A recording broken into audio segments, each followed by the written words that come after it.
पाकिस्तान चीन के सूबे शी जियांग की क़यादत से मुख्तलिफ शोबों में ताउन को फ़रोग़ देने का कहा है। वज़ीर-ए-आज़म शहबाज शरीफ ने चीन पहुँचते ही किस तरीके से अलग अलग ठिकानों पर विस्फोट, फिलहाल चीन में 24 घंटे के अंदर एक और बड़ा विस्फोट है। ये शिलांग में विस्फोट से पीएलए फैसिलिटी दहल गई है।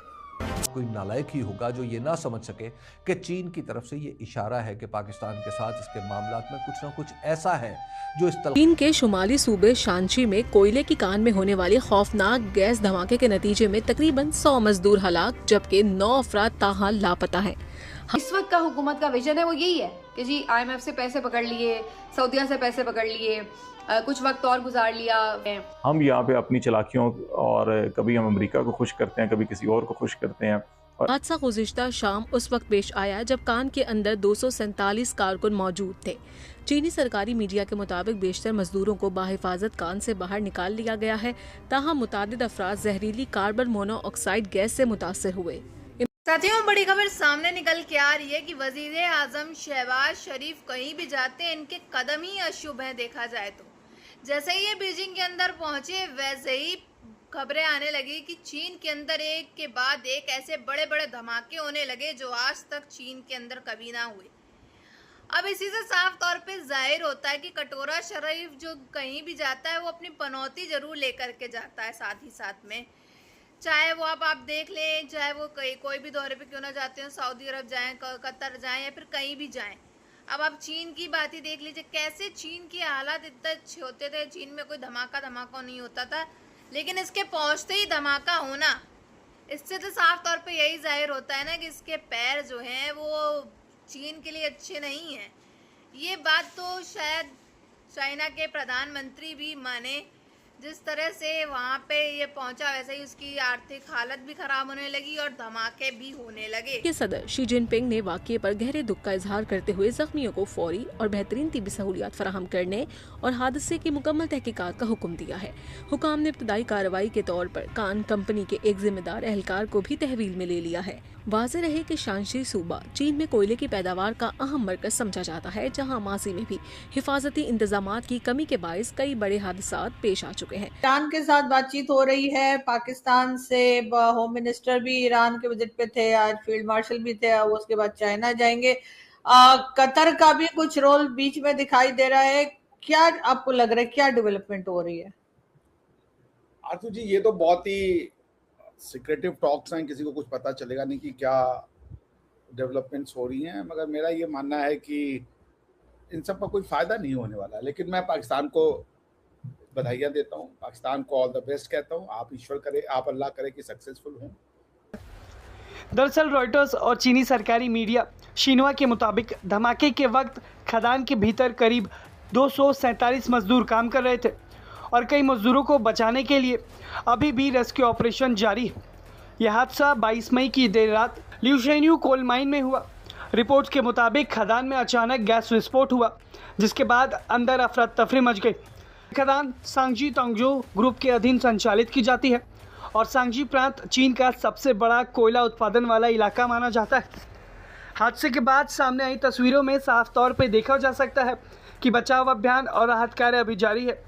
एम्बुलेंस की लंबी कतार देखने को मिल रही है जो घायलों को और शवों को अस्पताल पहुंचा रही है। को अगेन कहा जा रहा है कि ये तारीख साज दौरा है शहबाज शरीफ साहब। अब कोई नालायक ही होगा जो ये ना समझ सके कि चीन की तरफ से ये इशारा है कि पाकिस्तान के साथ इसके मामलात में कुछ ना कुछ ऐसा है जो इस तलखी का बायस है। आपको याद होगा अभी पिछले महीने ही ग्वादर से एक बड़ी कंपनी जो चाइना की वहाँ पे ग्वादर पोर्ट को ऑपरेट कर रही थी, वो भी अपना कारोबार बंद करके यहाँ से जा चुकी है। अधिकारियों को जल्द से जल्द निर्देश दिए हैं कि घायल मजदूरों के इलाज और बचाव कार्य में हर संभव प्रयास किए जाए।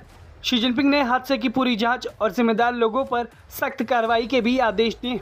वहीं चीन के प्रधानमंत्री ली क्यांग ने भी कहा है कि हादसे से जुड़ी जानकारी पारदर्शिता के साथ सामने लाई जाए और दोषियों को जवाबदेह ठहराया जाए। रॉयटर्स के मुताबिक हादसे के बाद खदान चलाने वाली कंपनी के कुछ अधिकारियों को भी हिरासत में लिया गया है, जिन पर आगे कार्रवाई हो सकती है। औद्योगिक सुरक्षा व्यवस्था पर सवाल खड़े करता है। इस समय घटनास्थल पर करीब 700 से ज़्यादा रेस्क्यू और मेडिकल कर्मी तैनात हैं, जो कि राहत और बचाव कार्य में लगे हुए हैं। हादसे के बाद अस्पताल से भी तस्वीरें सामने आई हैं, जहां पर रेस्क्यू किए गए मजदूरों का इलाज हो रहा है। आप इस भयानक आपने देखा यूएई नाराज हो गया, ठीक है ना। इस पूरे प्रकरण से यूएई नाराज होकर अलग चला गया। वो अब इंडिया के साथ उन्होंने नए नए मुआदे किए हैं या जो भी आप उसको कह ले वो किए हुए हैं। उसी प्रकार से आप देखें कि ट्रम्प साहब रोज जलील करते हैं ईरान को, रोज। अभी कह रहे तारीख साज दौरे चल रहे हैं और मसलसल ये तारीख साज दौरे चल रहे हैं। जो भी हुकूमत आती है वो यही बताती है आपको कि जनाब ये हो गया वो हो गया। अब इन तारीख साज दौरों के नतीजे में पाकिस्तान की एक्सपोर्ट में कितना इजाफा हुआ गुज़िश्ता 2 बरस की अगर आप एवरेज निकालें तो इस वक्त जो पाकिस्तान की एक्सपोर्ट्स हैं वो आज मैं देख रहा था, पाकिस्तान की एक्सपोर्ट्स तकरीबन 34-35 अरब डॉलर सालाना आप कह सकते हैं। इस वक्त तकरीबन 34-35 अरब डॉलर, ठीक है, अच्छी तगड़ी रकम है। लेकिन छोड़ के एक लिमिट होती है ना, फिर उसके बाद आप कितना रस उसमें से निकाल लेंगे। तो वही गरीब आवाम है बेचारा, जब वो कुछ कमा ही नहीं रहा तो वो आप कितना रस निकाल के उससे अपना मुल्क चला लेंगे। तो अल्टीमेटली अब वो सूरत हाल आ चुकी है कि हर तबके की बस हो गई है और इसी वजह से जो आपकी निज़ाम मईशत है वो बिल्कुल मफलूज हो गया है।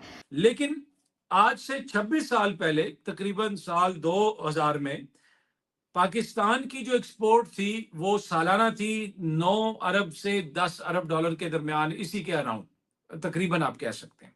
सब जो ऐसे लोग होते हैं जिनका बहुत ज्यादा जियोपॉलिटिक्स से लेना देना नहीं है, वैसे ही न्यूज देखा करते हैं, अगर उनसे भी बात की जाए तो वो भी यही कहते हैं जी हमें तो शुरू से ही लग रहा था कि ईरान इनसे संभाला नहीं जाएगा। और ईरान ने तो हमेशा जब भी बात हुई अमेरिका की साइड से किसी किस्म का कोई स्टेटमेंट आया उसने बहुत ही करारा जवाब दिया है। तो फिर क्यों ऐसा डोनाल्ड ट्रंप को या नेतन्याहू को लगा कि जी अटैक कर देंगे तो फिर वेनेजुएला जैसा कुछ हो जाएगा, इसलिए कि ईरान ने तो जब भी बात की है बहुत डंके की चोट पर बात की है। और फिर वहां से चले गए इराक में उन्होंने वॉर शुरू कर दी। उसके बाद चूंकि उन्होंने एक अच्छी खासी गवर्नमेंट को हटा दिया था, अब वो गवर्नमेंट की वजह वहां पे अफगानिस्तान में गृह युद्ध शुरू हो गया।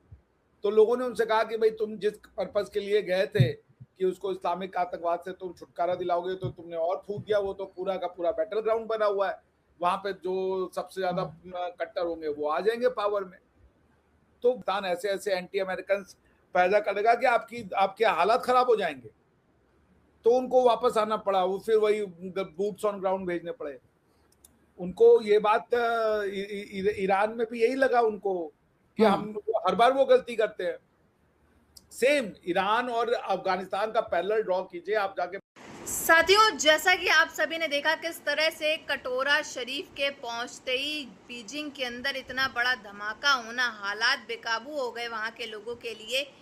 किस तरह से कोल माइन ब्लास्ट जो है वो हुआ है एक फैक्ट्री के अंदर, जिसमें कई लोग जो है जानी और जख्मी हालत से इस समय काफ़ी परेशान कुन हैं। और देखा जाए तो कटोरा शरीफ या फिर आप कह लो फील्ड मार्शल के भी पैर कह लो, चीन के लिए सही नहीं है, अच्छे नहीं है। तभी तो आखिरकार चीन में पहुंचते ही ये सब धमाका होना। या तो कह सकते हैं आप कि शहबाज शरीफ का कोई प्लान था ये सब करवाने का। ये खबरें तो लेकिन सामने नहीं आई हैं, लेकिन ऐसा माना जा सकता है कि ये शहबाज शरीफ ने करवाया हो, उसके पाक फौज ने काम करा हो। कोई बड़ी बात नहीं है, ऐसा कुछ कहा नहीं जा सकता, लेकिन यही अभी माना जा रहा है कि जो ब्लास्ट हुआ इसमें काफ़ी लोग घायल हो गए हैं, काफ़ी लोग जख्मी हैं और साथ ही साथ काफ़ी ज़्यादा लोग, संख्या जो है 104 के पास बताया जा रहा है, लेकिन आंकड़े जो हैं वो ज़्यादा ही होंगे कि वो मारे जा चुके हैं इस ब्लास्ट के अंदर। तो ये समझ सकते हैं कि कैसे हालात जो है वहाँ के एकदम से पलट गए, एक के बाद एक धमाके होना कटोरा शरीफ के पहुँचते ही। ये तो साफ तौर पे यही जाहिर होता है कि कटोरा शरीफ के पैर जो हैं वो शुभ नहीं है चीन के लिए। और चीन भी इस चीज़ को देख करके हैरान है कि आखिर ये कैसे हुआ और क्या हो गया हमारे साथ अचानक से। अभी तक तो सब अच्छा खासा था, हमारे यहाँ सब चीज़ें ठीक थी, लेकिन एकदम से ये धमाका होना, ये अपने आप में एक बहुत बड़ी बात है चीन के लिए। और चीन के अंदर ये ऐसा धमाका होना चीन के लिए भी काफ़ी शर्मनाक चीज़ है ये। बाकी आप सबकी क्या राय है कमेंट बॉक्स में ज़रूर बताइएगा।